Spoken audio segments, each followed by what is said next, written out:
Leaders take steps to sensitize the community about the dangers of encroaching on wetlands and the importance. We are having floods. They call it aluha. It used to disturb us a lot due to the overflowing of water, whereby you get someone digging rice and the water cannot move smoothly. So instead of water moving, it comes back where the community can always stay.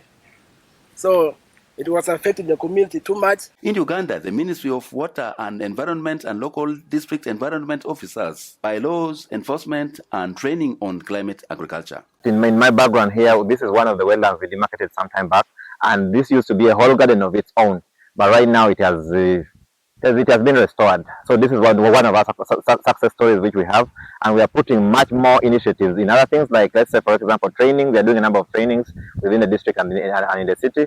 We are also doing community sensitizations, both on media and on radio stations, where we are trying to make sure that people get to know what they're supposed to do and what they're not supposed to do. There is a 100-meter buffer zone up from the wetland where use is frozen by the community or authorities. But remember, if we don't help fight to protect the environment can fight back. When it's a tributary wetland like this, or a small wetland within the community, like the one on my background here, we do measure 30 meters. But when we are running, we have 4 wetland systems in Lira. We have Okole, we have Olweng, we have Moroto, and Achua. These river systems, we normally measure 100 meters into the upland. So within that place, we call it a buffer zone. The State Authority has developed an environmental action plan, including green space, safeguarding parks, wetlands, and trees.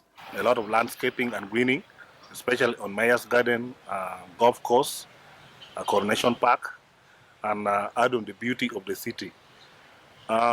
We plan to plant a number of trees under the action plan. And of course, when we plant a number of trees, this will be addressing so many issues in regard to climate change effects.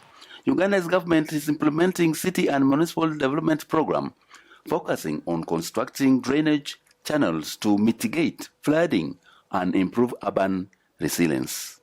We take you to be defiant, and that is when we do enforcement compliance in order to ensure that some of these areas are protected. And of course, with enforcement, a lot in the past have been arrested and of course presented before court for prosecution. But as I told you, issues of enforcement always comes at the last bit, after we have acknowledged that the sensitization efforts, awareness creation, and then compliance assistance is not making any success. Then that's when we will now move forward to conduct enforcement. So this master plan guides us on a course of action. Involving youth in environmental activities like wetland restoration is a win-win.